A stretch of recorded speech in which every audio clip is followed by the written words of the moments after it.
Yo yo yo, c'est Balou et c'est parti pour une nouvelle vidéo. Et c'est une vidéo qui est assez voilà, personnelle, assez particulière. C'est vrai qu'à la base, les vidéos du style motivation, c'est des vidéos que je voulais pas trop faire personnellement. D'ailleurs, c'est pour ça que j'ai ouvert une chaîne YouTube Mamba Balou, pour interviewer justement des gens qui ont réussi et pour pouvoir partager leur motivation. Mais à travers moi, je trouvais que ça faisait trop égocentrique. Mais en même temps, j'ai eu beaucoup de conversations avec des gens, parce que il y a un truc qu'il faut vraiment comprendre. Quand tu t'exprimes et tu essaies d'expliquer quelque chose à quelqu'un et que tu lui dis « moi j'ai fait ci, moi j'ai fait ça », la personne va directement penser que tu te la pètes. L'objectif, quand je fais un moi-je dans le cadre de cette vidéo, c'est vraiment de vous faire comprendre que si j'ai réussi, en fait, c'est à la portée de tout le monde, et que si je te donne cet exemple-là, c'est pour te montrer que c'est faisable. J'estime pas être, j'ai grave du chemin à faire, j'ai vraiment grave du charbon à faire, je suis pas multimillionnaire, j'ai encore beaucoup de choses à apprendre, beaucoup de choses à acquérir, mais je pense que j'ai quand même un parcours qui me permet de pouvoir quand même partager assez de choses avec vous. Et j'ai acquéri quand même pas mal d'expérience par mes ratés, hein, parce que l'expérience tu l'acquéris surtout par tes ratés. J'ai essayé de partager le plus mes ratés avec vous, j'ai essayé d'être le plus transparent, mais là c'est un sujet qui me parle beaucoup, parce que c'est un sujet que j'ai abordé hier en fait avec Louis, en faisant une rétrospective un peu de tout ce qu'on a réalisé depuis le début, depuis notre enfance en fait, et où on en est aujourd'hui. Et c'est vrai que il y a 5 ans, ou même 10 ans, ou même moins, hein, tu m'aurais dit, voilà, Balou, tu vas être ci, ça, je t'aurais dit, va te faire enculer, quoi, je te crois pas. Et aujourd'hui, le message, c'est, n'écoutez pas les gens. Et je vais vous dire pourquoi je vous dis ça, parce que si j'avais écouté les gens aujourd'hui, je serais sûrement en train de zoner et de rager sur les personnes qui avaient réussi. Pourquoi je vous dis que n'écoutez pas les gens? C'est parce que on est dans une société qui nous façonne à ne pas croire en ce qu'on veut faire. Je vais vous donner des exemples. Moi, quand j'ai voulu commencer mon premier média, à l'époque, on va aller encore plus loin. Quand j'ai voulu commencer à faire du crump, on m'a dit « Oh, t'es un fou avec ta danse de fou, arrête ça, tu vas t'afficher, tu vas faire ci ». Et cette danse, j'ai pas écouté les gens, hein, du coup j'ai fait le truc à fond. Cette danse, elle m'a quand même amené à ce que je suis aujourd'hui, c'est-à-dire à rencontrer des personnalités, à apprendre l'anglais, à avoir ma nouvelle famille avec les Rascal, etc., à voyager. J'ai fait des cours, j'ai fait des tournées en Pologne, en République tchèque, toute l'Angleterre, dans le sud. Enfin, j'ai voyagé comme j'avais jamais voyagé avant. Ça m'a permis d'aller à Atlanta, à ci, ça. Et en vrai, si j'avais écouté l'avis des gens ou ce que les gens pensent de moi, je l'aurais jamais fait en fait. J'aurais jamais... Parce que moi, c'est un truc qui me parlait. Ça me parlait à moi, je voulais le faire. Et les gens essayaient de me dire « Ah, mais non, tu vas t'afficher, c'est une danse de sauvage quand même, c'est compliqué, etc. » Et là, j'ai pas écouté les gens. Ça, c'est le premier fact. Deuxième fact, quand j'ai arrêté la danse et que j'ai voulu me lancer dans un média, justement, les mêmes gens qui m'ont dit, et même d'autres personnes qui m'ont dit « Ah, fais pas de la danse », là, ils m'ont dit, mais pourquoi t'arrêtes la danse? T'es un ouf, tu vas faire quoi après? Un média, mais t'as même pas les compétences, tu sais même pas gérer un site internet, tu connais rien internet, tu connais ci, ça. Et ces mêmes personnes-là, je me suis dit, attends, je les ai pas écoutées une fois, pourquoi je vais les écouter 2 fois? Et je me suis lancé à faire mon média, et les gens m'ont dit, mais t'es un fou, qu'est-ce que tu racontes, qu'est-ce que tu fais? Et je leur ai même dit, je vais faire un média et je vais aller interviewer des personnalités américaines. Les gens m'ont dit, mais comment tu vas avoir les contacts avec les personnalités américaines? Ok, dans le crump, t'as eu de la chance, parce que Rascal, il t'a répondu sur MySpace, mais là, crois pas que ceci, cela, t'es un ouf, abuse pas, etc. Et il y a pas mal de gens qui n'y croyaient pas. Et ma première interview, ça a été Kid Ink. En fait, si vous voulez, à chaque fois qu'on m'a dit que c'était pas possible, c'est là où je me suis dit, let's go, fais-le, parce que dans tous les cas, tu peux pas faire ta vie à travers le choix des gens. Ta vie, elle peut être faite qu'à travers ton choix, qu'à travers tes envies, qu'à travers ce que tu penses. Et du coup, quand tu penses un truc et tu as envie de le faire, il faut que tu te lèves et que tu te donnes les moyens de le faire. Tu t'entoures des bonnes personnes et que tu te donnes les moyens de le faire. Bon, s'entourer des bonnes personnes, je l'ai compris assez tard, parce que j'étais vraiment de nature très donneur, je voulais partager avec tout le monde. Mais à partir du moment où tu as envie de faire un truc, il faut que tu te lèves, que tu te donnes les moyens et que tu y crois, tu vois. Il y en a beaucoup qui vont croire que c'est assez, assez dreamer, assez rêve américain ce que je dis, mais c'est vraiment une réalité. Je vais vous partager un peu toute l'expérience. Comme je l'ai dit déjà, il y avait la danse, le crump. Dans le crump, je suis quand même passé d'un mec qui ne connaît pas cette danse, qui ne connaît personne, à l'un des leaders de ce mouvement et je faisais des événements, il y avait quand même des 1000 personnes. J'ai lancé mon premier média, je connaissais rien, je l'ai fait avec mon gars Busy. On connaissait que dalle, on a appris le HTML, le PHP, le CSS, le ceci, cela. On s'est donné, on a essayé d'apprendre des techniques sur internet, comment faire, comment nanana. On a tchatché un peu et on a réussi à avoir des grosses interviews, dont ma première interview qui était avec Kiddinks en 2012.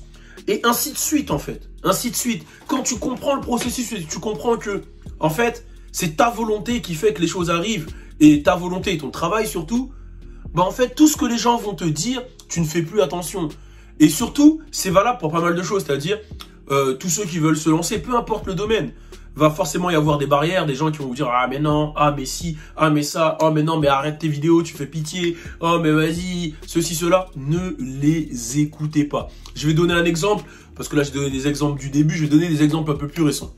Quand j'ai voulu me lancer sur YouTube, de cette manière-là, avec une caméra, même pas de micro, hein, parce que j'ai même pas de micro, les gens m'ont dit, mais Balou t'es fou, fais un truc plus professionnel, fais un truc... prends un micro, prends ci, fais un décor tous les jours, mais les gens ils vont être lassés, 2 vidéos par jour, mais Balou t'es fou. Et moi je me suis dit mais non, parce que ma volonté c'est vraiment de partager un maximum avec les gens, donc je vais faire ça. Il y a aussi ce truc de, les gens ont peur de l'inconnu et essayent de que recopier des business models qui existent déjà, c'est-à-dire bah, le truc classique ça aurait été que je fasse des podcasts façon humoristique, etc. ou ceci, cela. Ben moi je me suis dit non. Moi, mon truc à moi, c'est de vouloir être naturel, être moi-même. Justement, j'avais vécu beaucoup trop de choses où j'étais pas moi-même. C'est-à-dire, bah, je faisais des vidéos d'humour. C'est une partie de moi, l'humour, mais c'était pas vraiment moi à 100%. Je faisais des interviews sur Génération que je valide dans mes interviews. Mais j'étais pas vraiment moi à 100% parce qu'en même temps, j'apprenais le métier, donc je devais me trouver. Et je me suis dit, ben, là, j'ai envie d'être moi à 100%. J'ai vécu des choses. Il y a des endroits où il y avait des barrières, il y en a où il y en avait moins, mais j'ai vécu des choses qui font que là j'ai envie d'être moi à 100%, donc j'en ai rien à foutre de ce que tu me dis, j'en ai rien à foutre de ton professionnalisme, j'en ai rien à foutre que tu me dises qu'il faut avoir un setup parce que voilà, passer de Génération de haut calme à une chaîne YouTube devant un fond blanc, ça fait comme si t'as rabaissé, j'en ai rien à foutre.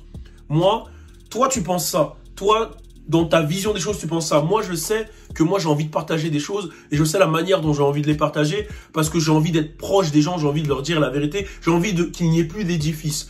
Et du coup, je me suis lancé sur cette chaîne YouTube et j'ai été le plus naturel possible, c'est-à-dire un fond blanc, des fois même je tenais ma caméra à la main, un générique et on y va et on parle comme là je le fais actuellement. Pourtant là j'ai largement les moyens de faire ceci cela, mais c'est ce que j'ai envie de faire en fait. Si je le fais comme ça, c'est parce que j'ai envie de le faire.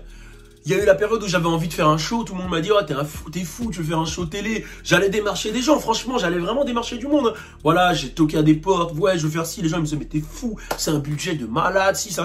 Et je me suis dit tu sais quoi, en vrai, je vais le faire avec mes potes. Je vais le prendre la Mad, je vais prendre Inky à l'époque, je vais prendre Alisha, je vais prendre Fodje, je vais prendre Eima, je vais prendre Louis, je vais prendre Si, je vais prendre Logan. Et on va faire un show. Et c'est des gens que je connais depuis. Et on va faire un show et on s'en fout, on va se poser. Je vais acheter du matos comme je peux. J'ai cherché, je suis tombé sur des sites de jardin. Des sites de jardin, s'il te plaît. Et les trucs que j'ai achetés, c'est des trucs lumineux de jardin. Et je me suis dit, oh, mais ça ferait bien dans le délire. Et on a aménagé un truc avec notre système D qu'on a et notre budget qu'on avait. Et on en a fait un show que tout le monde me réclame aujourd'hui d'ailleurs, que je pense pas qu'il va revenir malheureusement. Mais pour des raisons, voilà, chacun est focus sur ses trucs. Donc ça va être compliqué de perquisitionner tout le monde une fois par jour comme à l'époque. Et j'ai créé ce show à partir de rien et à partir de mon envie en fait, tu vois. Et j'ai toujours fait les choses à partir de mes envies sans écouter les gens. Et moi, c'est le conseil que je veux passer. Quand je donne mes expériences, c'est pas pour dire que je suis supérieur. C'est vraiment pour partager le fait que si tu as envie de faire un truc, ne laisse personne te décourager, ne laisse personne te dire que c'est impossible. Donne-toi les moyens, entoure-toi de bonnes personnes et fais-le à fond. Après, sur ma chaîne Mambalou, justement, ce que je vais essayer de détailler et ce que moi-même je suis en apprentissage, c'est comment arriver à l'objectif final, c'est-à-dire si tu veux des millions d'euros, si tu veux un empire, si tu veux si, moi-même je suis sur le travail, j'ai bien avancé, mais j'ai encore pas mal de choses à faire et c'est ce qu'on va détailler sur ma chaîne Mambalou où justement je vais à la rencontre de personnes qui ont vraiment eu une success story et comprendre en fait comment ils en sont arrivés là. Mais voilà, le message de cette vidéo, c'est un message que je pense que moi je peux apporter de par mon expérience, c'est n'écoute jamais les gens et fais ce que toi semble être bon pour toi. Ne vis pas pour les gens, ne vis pas pour ta mère, ne vis pas pour ton père, tu vois, parce que no disrespect, mes parents, voilà, j'ai beaucoup d'amour pour eux. Ils ont toujours été là pour moi, ils m'ont toujours soutenu, même quand j'ai commencé à entreprendre. Mais de base, c'était pas forcément ce qu'ils pensaient que j'allais faire ou ce qu'ils voulaient que je fasse. Et j'ai pas vraiment choisi ce qu'ils voulaient que je fasse. J'ai fait ce que moi je voulais faire. Et au final, quand je leur ai dit ce que je voulais faire, ils m'ont suivi dans mon truc. Mais de base, si j'avais écouté ou si j'avais fait ce que mes parents voulaient que je fasse, ben je serais pas là aujourd'hui. Parce que mes parents, voilà, ils sont issus de la génération des Antilles, etc., etc. Et que, voilà, c'est très... Voilà, il faut aller à l'école, il faut trouver un taf, un CDI, ceci, cela. Et moi, je sais que moi, à moi, ça ne me convenait pas. Tu vois, je dis pas que il y a des gens pour qui ça peut convenir. Moi, je sais que dans mon côté rebelle, mon côté lifestyle et mon côté j'ai envie de découvrir des choses, faire ci, ça, voyager, ça ne convenait pas avec mes attentes. Donc du coup, j'ai même été en opposition pendant longtemps avec mes darons. C'était compliqué au début, ils me prenaient pour un fou. Et en fait, c'est ça le truc, c'est que quand tu vas vouloir faire tes choses à ta manière, on va souvent te prendre pour un fou et c'est là où il faut utiliser ta force mentale, tu vois. C'est là où il faut que tu te dises, bah écoute, peut-être que toi tu me prends pour un fou, peut-être que toi tu me prends pour un fou, peut-être que toi tu veux plus me parler parce que tu penses que j'ai fait les mauvais choix, mais moi j'ai fait ce qui me semble être bon pour moi. Et justement, quand tu fais ce qui semble être bon pour toi, c'est là où tu vois les vrais défauts. C'est là où tu vois les gens qui disparaissent, les gens qui restent, les gens qui ci, qui ça, les gens qui commencent à parler sur toi, nanana.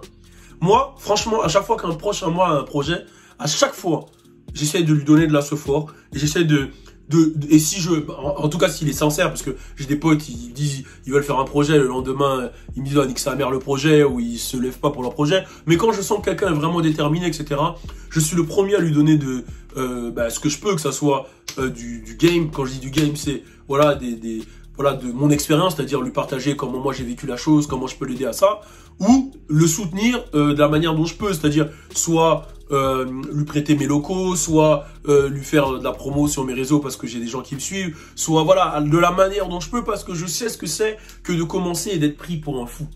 Alors moi, mon message, il est clair, n'écoutez personne et croyez en vous, mais attention, c'est très manichéen comment je le dis, là c'est vraiment la base, ça c'est la base du lancement, c'est crois en toi et fais ce que tu as envie de faire, mais après il y a beaucoup de démarches et justement, on va en parler sur ma chaîne Mambalou, je pense que je vais mettre le lien en description, allez checker, mais c'est vraiment la base. Et je veux vraiment que vous compreniez tous aussi que quand je mets des posts sur YouTube communauté, ou sur Twitter, ou sur ceci, cela, ou plus ou moins je fais un bilan de ce que j'ai fait, ou que j'essaie de parler de ce que j'ai fait et que je parle à la première personne, je parle en termes, je fais un bilan ou je fais un constat et je partage avec vous ce que j'ai fait. Mon but, c'est pas de me la péter ou de dire que je suis au-dessus.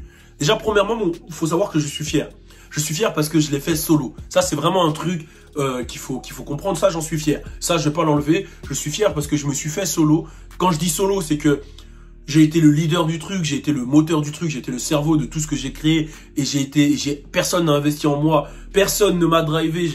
J'ai appris des gens en regardant, en parlant, mais personne ne m'a drivé, personne n'a investi. Tout est sorti de ma poche et tout est sorti de mon cerveau et de ceux des gens avec qui j'ai collaboré, c'est-à-dire ma famille, en l'occurrence. Mais le but, quand je mets des messages comme ça, c'est pas pour passer pour le mec égocentrique qui se la pète, parce que c'est souvent ce qu'on a reproché à Russ. Moi, je comprenais direct Russ quand il est arrivé. Regardez mes anciennes vidéos, Russ, le rappeur, je comprenais direct où il voulait aller. Je comprenais direct ce qu'il voulait dire. En fait, quand on fait un truc comme ça, c'est pour... Et je me compare à Russ dans la manière de penser, hein, pas dans la réussite. Quand je fais un truc comme ça, c'est vraiment pour partager, en fait. Pour faire comprendre, frérot, si moi, j'ai réussi à le faire, et frérot, moi, je suis personne, hein. Je suis un petit mec de Montfermeil qui n'a même pas eu ses examens, qui à la base jusqu'à ses 22, 23, il savait pas ce qu'il voulait faire dans la vie, qui était complètement baisé, qui pensait que aux meufs. À la base, c'est ça que je suis, tu vois. Je suis un petit mec d'en bas qui n'avait même pas d'objectif. Alors si moi, avec cette mentalité-là, j'ai réussi à le faire, mais toi, tu peux le faire. Si tu regardes toutes ces vidéos et tu as accès à tout, à Internet, à Google, à ci, à ça, mais tu peux le faire. Il suffit juste d'être... Et quand je dis tu peux le faire, je parle pas forcément d'entrepreneuriat. Je parle de l'école, le sport, l'entrepreneuriat si on veut, même l'indépendance, parce que l'entrepreneuriat et l'indépendance, c'est deux choses qui sont plus ou moins différentes. tu peux ouvrir ta boulangerie, être indépendant, et tu vois, enfin bref, c'est tout un autre schéma à expliquer. Mais dans tout ce que tu veux, peu importe le domaine, si tu as envie de le faire, tu peux le faire. Il faut juste croire en toi et y aller à fond et ne pas écouter les gens.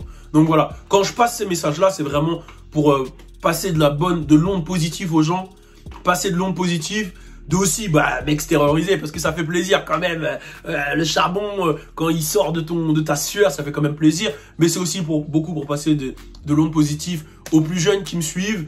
Et c'est le but de cette chaîne en vrai. En vrai de vrai, la réalité, elle est que cette chaîne, mon but, c'est de passer des ondes positives. Ça veut dire que si vous remarquez bien, même quand je parle d'un sujet comme 6ix9ine, etc., je vais dire que je vais quand même le dire que moi, à mon avis, voilà, quand tout ce qui est, vous le savez, hein, tout ce qui est négatif, je ne valide pas. Et je me mets à la place de la personne, ce que je fais, et que je donne souvent mon avis sur ce que moi, j'aurais fait à la place, et sur ce que je trouve négatif, positif, l'impact que ça peut avoir, etc. Il y a quand même une analyse. C'est pas juste je donne des news comme ça. C'est que je partage quand même un minimum de game, entre guillemets, et j'essaye de vous faire comprendre.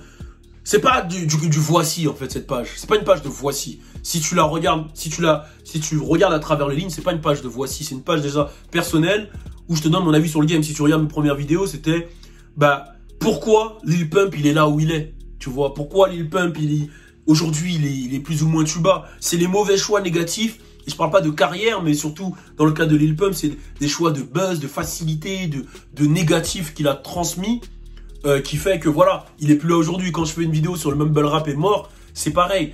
J'essaie de partager des valeurs qui sont quand même, selon moi, importantes sur la positivité, sur le travail, sur la loyauté, etc. Et c'est ça que j'essaie de partager à travers cette chaîne. Et je le fais à travers des sujets d'actualité. Donc voilà, c'est un peu l'âme de cette chaîne. Et cette chaîne, elle est censée être réelle. Elle est censée être vraie. C'est-à-dire que je mets rec. Frérot, il n'y a pas de montage. C'est moi face à toi qui te parle directement à toi derrière ta caméra. Il n'y a pas de montage. Je veux que tu aies ce sentiment, que ça soit vrai. Et tu sais que je suis vrai. Tu sais que là, il n'y a pas de montage, il n'y a pas d'édifice. Tu sais que ce que je dis, ça vient de là et de là. C'est tout. Donc voilà, c'est vraiment ça l'objectif. Et l'objectif de la chaîne Mambalou, ça va être de vous permettre de trouver une motivation à travers des entrepreneurs et des fois à travers mes expériences. Donc voilà. C'est vraiment ça. Là, c'est une vidéo que j'ai fait comme ça à chaud. C'est parti d'un débat hier avec Louis, enfin d'une discussion plus, parce que voilà, on faisait un bilan et voilà. Dites-moi si vous avez validé cette vidéo et si vous avez validé, pourquoi pas en faire d'autres. On est ensemble, force à vous, peace.